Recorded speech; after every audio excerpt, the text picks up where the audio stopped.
우리는 지난주에 영적인 번아웃을 다스리는 방법에 대해서 나누었습니다. 그 방법은 하나님과 온전한 화평을 이루고 주님 안에서 놀랍도록 부어주시는 하나님의 사랑을 매일 공급받아야 합니다. 근데 이런 삶을 살아가기 위해서는 우리에게 전해주신 복된 소식, 바로 복음을 바로 믿을 때에 그런 삶을 살아갈 수 있게 됩니다. 그래서 오늘은 복음에 대해서 말씀을 좀 전해보려고 합니다.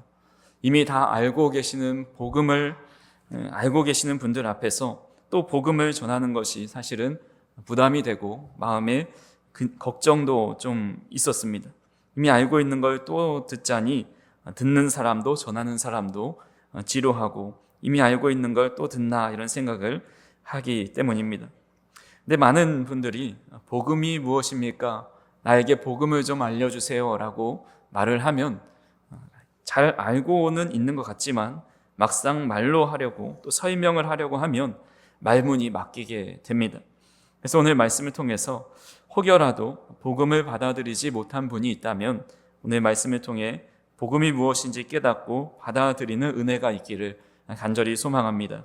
그리고 이미 복음을 받아들여서 믿고 계신 분이 있다면 다시 한번 그 복음을 재정립하고 누군가에게 당당하게 전할 수 있도록 우리 마음판에 새길 수 있는 귀한 시간이 되었으면 좋겠습니다. 우리 기독교의 복음은 결코 어려운 것이 아닙니다. 물론 제가 설명을 할 때는 지금은 4단계의 단계로 설명을 할 건데 이 단계는 이제 설명상 편의를 위해서 나눈 것이고 하나님께서 어떻게 복음을 전하시고 사람이 그것을 어떻게 믿는지는 성령께서 역사하는 일입니다.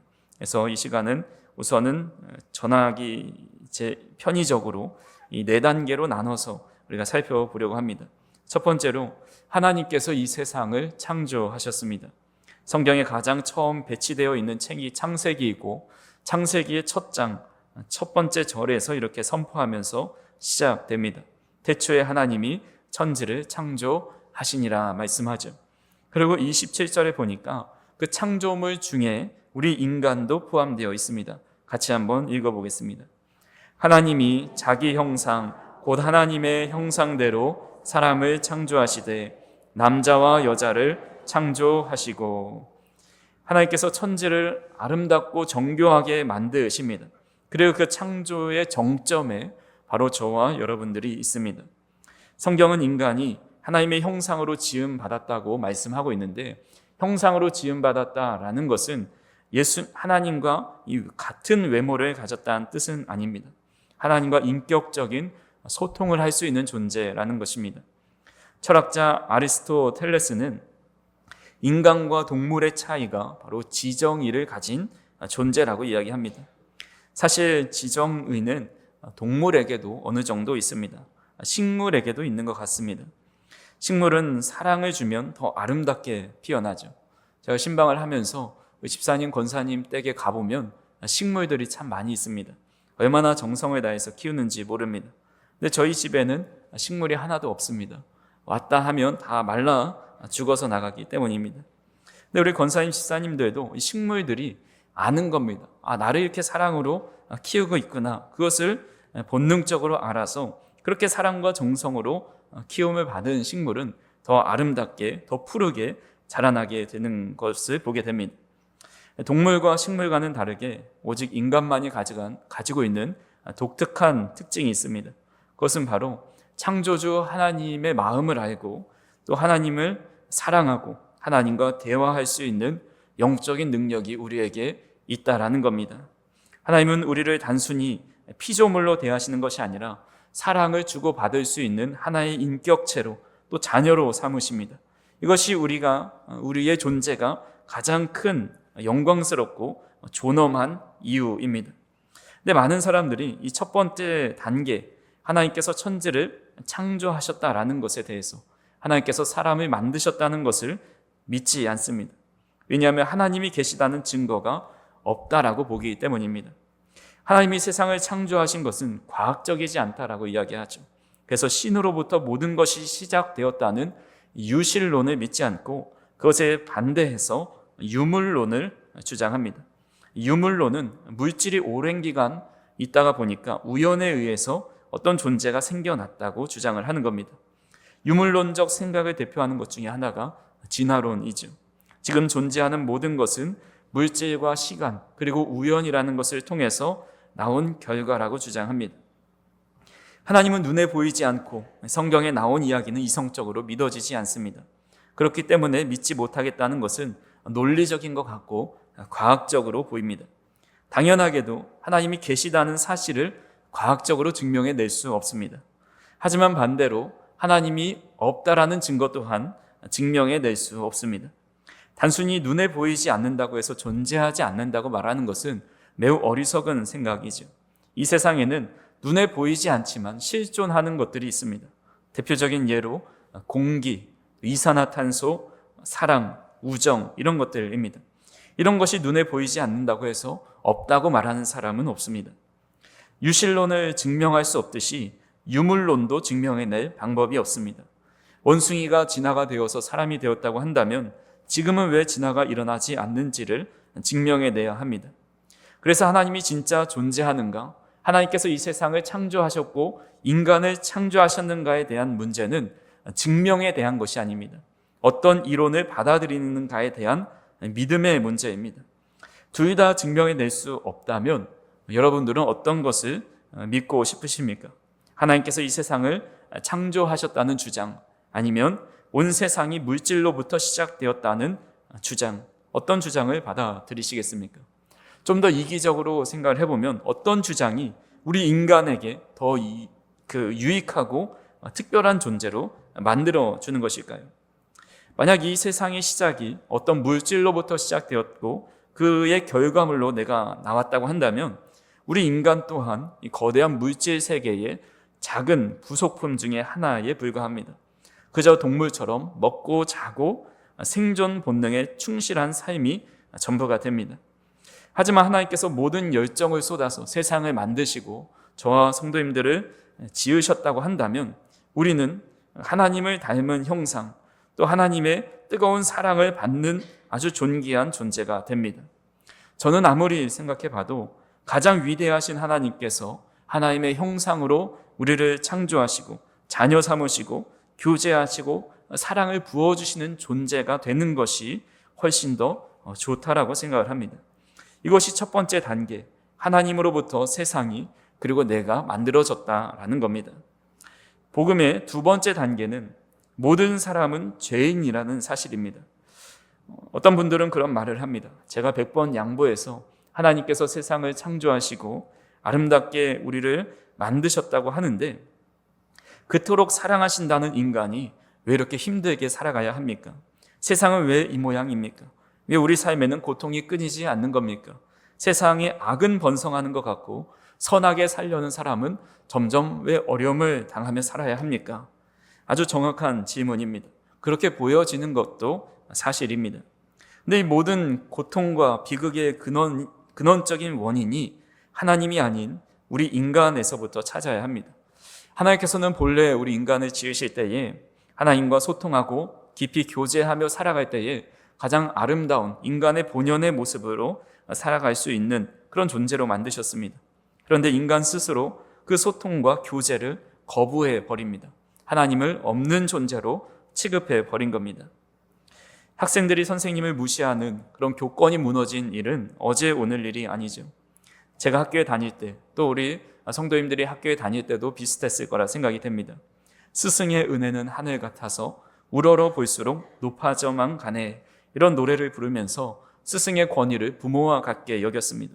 하지만 요즘은 학원 강사보다 못하게 여기는 현실이죠. 학생이 선생님을 가장 무시하는 태도는 선생님이 열심히 수업을 하고 있는데 그 앞에서 대놓고 휴대폰을 가지고 딴짓을 하고 또 대놓고 책상에 엎드려 잠을 자는 행동입니다. 물론 피곤하면 졸 수 있겠죠. 하지만 일어나라 깨워도 보란듯이 엎드려 자는 것은 완전히 다른 문제입니다. 이것은 당신은 지금 내 앞에 존재하지 않습니다. 당신의 가르침은 나에게 하나도 도움이 되지 않습니다. 라는 무언의 선언이자 그 인격에 대한 무시입니다. 누군가 나를 투명인간처럼 무시하고 또 부인한다고 생각해 보면 아마 참을 수 없는 모멸감과 분노가 일어날 겁니다. 기독교에서 말하는 이 죄의 실체가 이와 같습니다. 번연히 존재하시는 그 하나님을 없는 존재로 무시해 버리면서 존재론적으로 거부하는 겁니다. 하나님이 안 계신 것으로 여기는 삶의 가장 대표적인 모습이 하나님의 말씀을 무시하는 겁니다. 하나님께서 세우신 법도를 지키지 않습니다. 하나님이 세워놓으신 법칙을 무시하게 될 때에 인간 사회는 고통이 따르게 됩니다. 세상에는 물리 법칙이 있습니다. 대표적인 것이 높은 곳에서 낮은 곳으로 떨어지는 그런 중력의 법칙이죠. 어릴 적에 아마 한 번쯤은 보자기를 어깨에 메고 의자나 책상에서 나는 슈퍼맨이야, 난 날 수 있어 하면서 뛰어내려 본 기억이 있을 겁니다. 내가 속으로 아무리 날 수 있다고 굳게 믿고 뛰어내려도 여지없이 바닥으로 떨어지고 맙니다. 만약에 진짜 슈퍼맨처럼 날 수 있다고 착각하고 2층이나 3층 높이에서 뛰어내린다면 최소한 발목이나 다리가 부러지고 심하면 목숨을 잃게 됩니다. 이것이 물리의 법칙을 무시하고 뛰어내린 사람의 결말입니다. 우리의 인생에도 물리 법칙처럼 하나님께서 세워놓으신 영적인 법칙, 삶의 법도가 존재합니다. 생명의 주관자이신 하나님을 부정하면 인간은 그로 인해서 인생의 법도를 지키지 않아서 결국 그에 따른 어려움과 또 삶의 고통이 찾아오게 됩니다. 그리고 사람은 그 인생의 법도를 자기 마음대로 주무르기 시작합니다. 하나님께서 세상을 만드실 때 우리의 영혼을 새겨놓으신 가장 인간다운 삶, 우리 창조의 목적이 있습니다.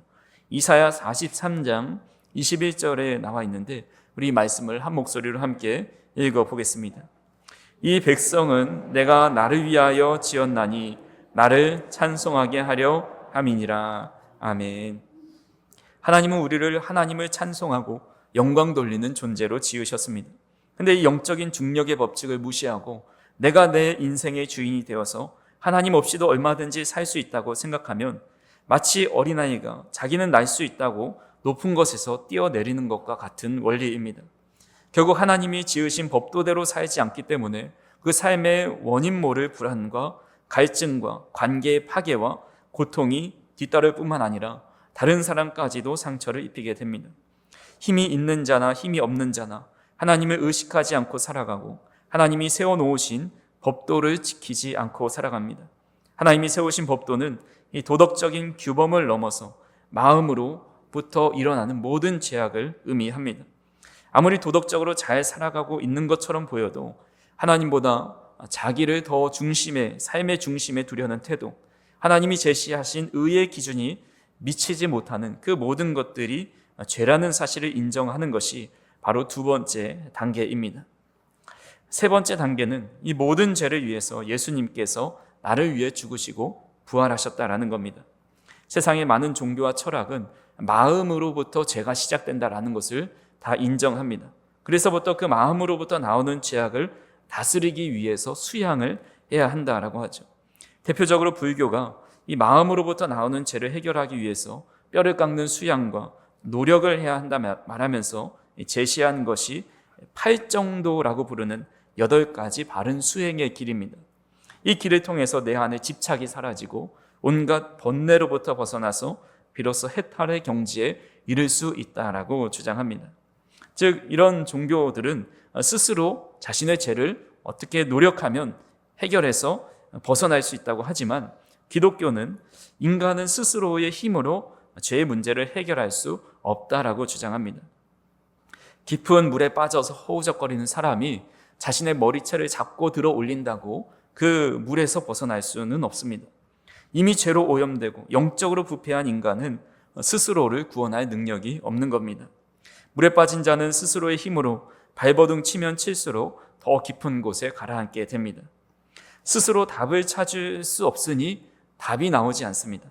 하나님은 답이 없는 인간을 너무 사랑하셔서 그대로 방치할 수가 없으셨습니다. 그래서 이 문제를 해결하기 위해서 육신을 입고 이 땅에 오십니다. 우리는 인간의 모습을 오신 그 하나님을 예수님이라고 부릅니다. 우리가 읽은 본문 말씀이 그 사건을 말씀하고 있습니다. 오늘 본문 6절과 8절의 말씀을 같이 한번 읽어보겠습니다. 우리가 아직 연약할 때에 기약대로 그리스도께서 경건하지 않은 자를 위하여 죽으셨도다. 우리가 아직 죄인 되었을 때에 그리스도께서 우리를 위하여 죽으심으로 하나님께서 우리에 대한 자기의 사랑을 확증하셨느니라. 아멘. 정의라는 것은 자기가 행한 것에 대한 정당한 책임을 지는 겁니다. 만약 물건을 훔쳤다고 한다면 그에 대한 정당한 책임을 져야 합니다. 만약 100만 원짜리 물건을 훔쳤는데 1,000원 정도의 책임만 지게 된다면 그것은 정의가 아니죠. 하나님을 무시하고 하나님의 법도를 깨고 스스로 세운 법도를 따라 살아가는 것은 죄인데, 이 죄의 값을 치르기 위해서는 자신의 생명을 내어놓아야 합니다. 이 죄에 대한 결과를 스스로 책임져야 하는데 인간은 그런 능력이 없습니다. 이런 죄로 인해서 스스로 망가지고 주변 사람들을 망가뜨리고 세상을 망가뜨리며 살아갈 수밖에 없는 그런 존재입니다. 하나님은 그런 우리를 보고 계실 수 없으셔서 우리를 위해 대신 죽으십니다. 왜 이렇게까지 하셔야 합니까? 하고 질문해 보면 하나님께서 그만큼 우리 인간을 사랑하시기 때문입니다. 그렇게 예수님이 우리를 대신해서 죽이심으로 하나님이 우리를 얼마나 사랑하시는지 알려주십니다. 어떤 분은 이런 말씀을 합니다. 사랑의 하나님이시면 눈 감고 넘어가실 수 있지 않으십니까? 굳이 자신의 독생자 예수를 죽여야, 또 우리에게 죄책감을 주어야 속이 후련하십니까? 라고 반론합니다. 하지만 앞에서 말씀드렸듯이 하나님이 세우신 법도, 정의를 스스로 굳게 한다면 아무도 그 법도를 따르지 않습니다. 하나님은 불의하신 분이 됩니다. 하나님은 정의로우신 분이시기 때문에 인간이 지은 죄에 대한 합당한 책임을 물어야 합니다. 하지만 그 책임을 인간 스스로 질 수 없어서 하나님께서 대신 지신 겁니다. 그런 의미에서 우리 기독교는 참으로 이상하고 신비한 종교입니다. 지극히 높으신 하나님께서 먼지만도 못한 인간을 위해서 인간의 몸을 입고 이 땅에 오신 것도 충격적인데, 더 놀라운 것은 그 신이 고작 인간을 위해 죽기 위해서 이 땅에 오셨다라는 사실입니다. 예수님의 삶은 사복음서에 다 기록되어 있죠. 마태, 마가, 누가, 요한복음에 기록되어 있는데 이 책은 예수님에 대한 위인전이 아닙니다. 네 권의 책 모두 예수님이 십자가를 향해 걸어가시는 그 마지막 일주일의 고난을 전체 분량의 3분의 1 가까이 집중하고 있습니다. 즉 이 책들은 예수님이 얼마나 위대한 랍비셨는지, 얼마나 많은 기적을 행하셨는지를 말하려는 것이 아닙니다. 예수님이 왜 십자가에서 처참하게 죽으셔야 했는가를 증언하는 책입니다. 하지만 이 사실을 믿지 못하는 많은 분들이 있습니다. 그 이유 중에 하나는 나는 죄인이 아니라는 겁니다. 또 하나의 이유는 내가 죄인이라고 해도 예수라는 인물이 실존했는지 믿을 수 없다고 이야기합니다. 신화 속의 인물이고 기독교인들이 만들어낸 신이라고 여기는 것이죠. 그런데 놀랍게도 이 현대 학계에서 예수님의 실존 여부는 더 이상 논쟁거리가 되지 않습니다. 예수라는 인물이 1세기 팔레스타인 지역에 존재했던 역사적인 인물일 뿐만 아니라 로마 제국 치하에서 십자가형을 받아서 죽었다라는 사실에 대해서는 기독교인이든지 무신론자인이든지 이 역사학자들 사이에서는 다른 이견이 없습니다. 이것이 역사적 팩트에 속한다라는 겁니다. 그들이 인정하지 않는 것은 예수님의 부활입니다. 예수가 십자가에서 죽었다는 것은 인정하지만 죽음을 이기고 다시 부활하셨다라는 것은 인정하지 않습니다. 왜냐하면 예수가 부활했다는 사실을 역사로 인정하는 순간 자신들이 주장한 것은 다 거짓이 되고 예수님이 하나님의 아들이 되고 결국 예수님을 믿어야 하기 때문입니다. 역사적 진실을 규명하는 두 가지 개념이 있는데 그것은 증명과 증거입니다. 증명은 범행 현장을 비디오 카메라로 찍어서 눈앞에 보여주는 것과 같습니다. 반면에 증거는 현장에 남겨진 피 묻은 칼, 또 지문, 수많은 목격자의 일관된 진술을 통해서 어떤 정황을 말을 합니다.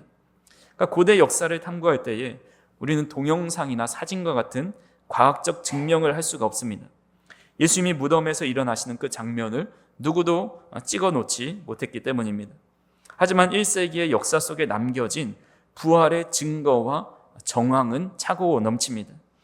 톰 라이트 목사님은 그에 져서 하나님의 아들의 부활이라는 책에서 이렇게 말을 합니다.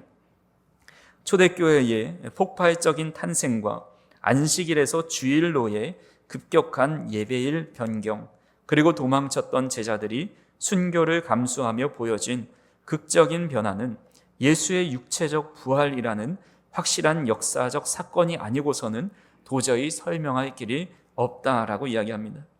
예수님께서 부활하셨기 때문에 이 땅에 예수님의 시신이나 뼈 조각이 발견되지 않았습니다.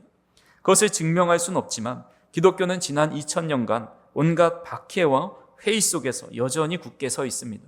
이 진리를 수호하기 위해서 수많은 사람들이 목숨을 내놓았고 지금도 예수님의 부활을 믿지 않고서는 증명할 수 없는 삶을 살아가는 그런 사람들이 많이 있습니다. 그래서 예수님은 허구의 인물이 아니라 우리의 죄를 해결하시기 위해서 십자가를 지시고 부활하셨다라는 그것이 바로 세 번째 단계입니다. 마지막 네 번째 단계가 있습니다. 이런 복음에 응답하는 겁니다. 예수 그리스도께서 나를 위해 죽으시고 부활하셨다라는 사실을 믿고 주님을 나의 구원자로 받아들이는 겁니다. 이것을 위해 우리가 할 수 있는 것은 아무것도 없습니다. 대신에 주님의 복음을 받아들이기 위해서 로마서 10장 9절에서 10절에 이렇게 말씀하고 있습니다. 같이 한번 읽어보겠습니다. 내가 만일 내 입으로 예수를 주로 시인하며 또 하나님께서 그를 죽은 자 가운데서 살리신 것을 내 마음에 믿으면 구원을 받으리라. 사람이 마음으로 믿어 의에 이르고 입으로 시인하여 구원에 이르느니라. 아멘. 예수님을 마음으로 믿어야 합니다. 그리고 예수님은 나의 구원자이십니다. 내 삶의 주인이십니다. 내 인생의 가장 중심에 주님을 모시고 살겠습니다. 입술로 고백할 때 구원을 받게 됩니다.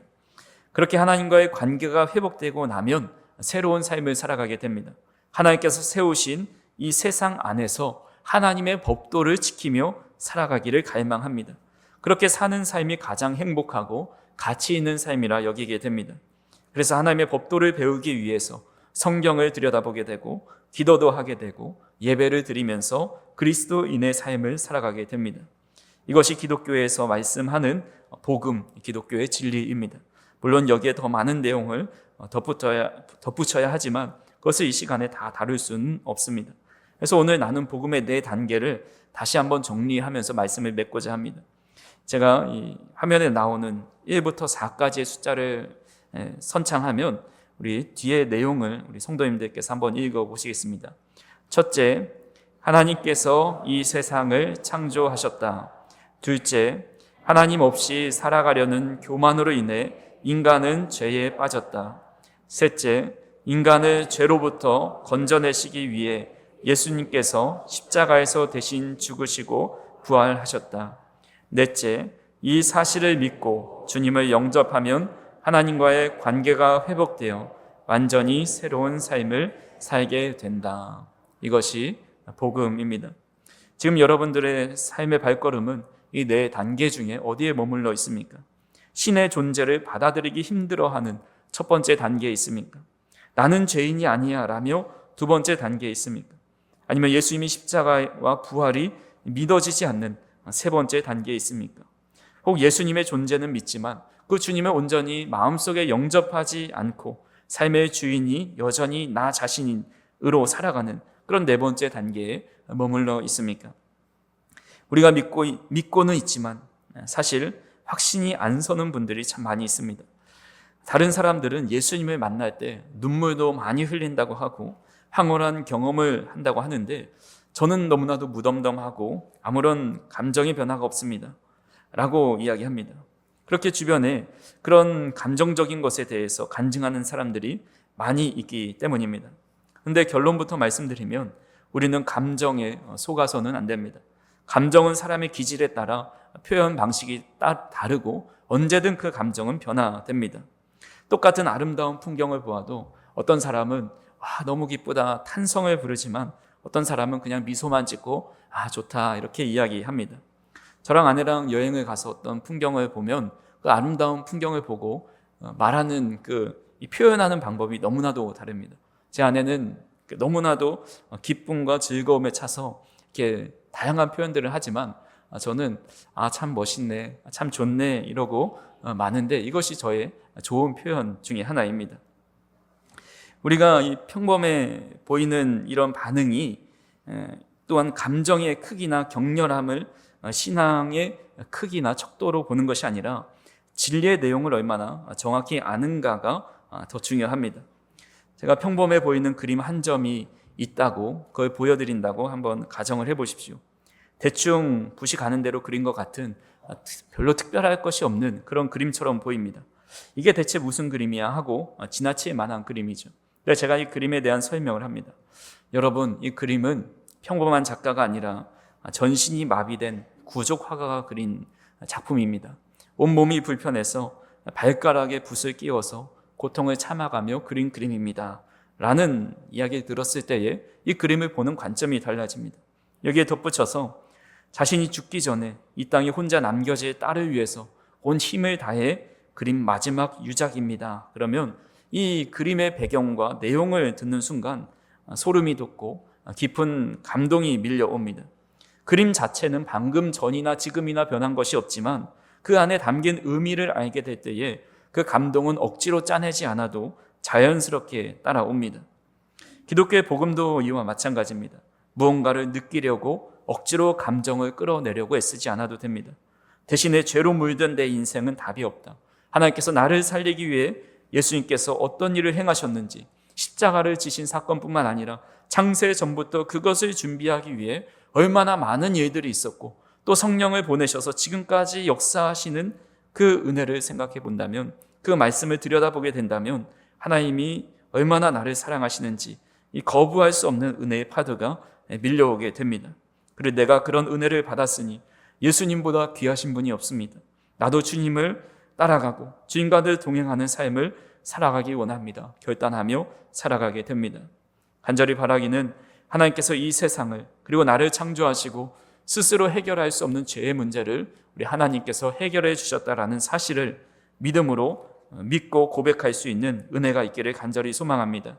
하나님께서 나를 향하신 사랑이 얼마나 큰지, 내가 얼마나 큰 은혜를 받았는지를 깨달아서 주의 법도 아래에서 풍성한 삶을 누리시고 주님과 교제하고 주님의 보호함 속에 가장 존귀한 자로 여김을 받으면서 살아가실 수 있기를 간절히 소망합니다.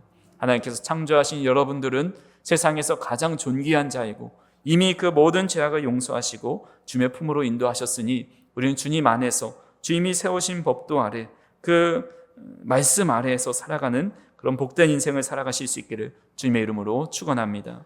기도하시겠습니다. 사랑과 은혜가 풍성하신 하나님 아버지, 우리가 우연히 던져진 존재가 아니라 하나님의 크신 사랑과 계획 속에 창조된 존귀한 자녀임을 다시 한번 깨닫게 하여 주시니 감사를 드립니다. 하나님 없이 내 마음대로 살려 했던 교만과 어리석은 죄를 이 시간 십자가 앞에 모두 내려놓기 원합니다. 우리의 힘으로 결코 풀 수 없는 이 죄와 사망의 문제를 해결하시기 위해서 나를 대신해서 십자가에서 피 흘리시고 부활하신 예수 그리스도를 나의 유일한 구원자요 내 삶의 주인으로 모셔드리기 원합니다. 이제는 흔들리는 감정에 치우치지 않게 하여 주시고 오직 십자가의 역사적인 진리와 그 안에 담긴 숭고한 사랑을 깊이 깨달아 알아갈 수 있도록 인도하여 주시옵소서. 그리하여 무너진 세상의 방식이 아니라 생명 되시는 예수님의 아름다운 법도를 따라서 참된 자유와 기쁨을 누리며 살아가는 거룩한 그리스도인이 되게 하여 주시옵소서. 예수님의 이름으로 기도하옵나이다. 아멘.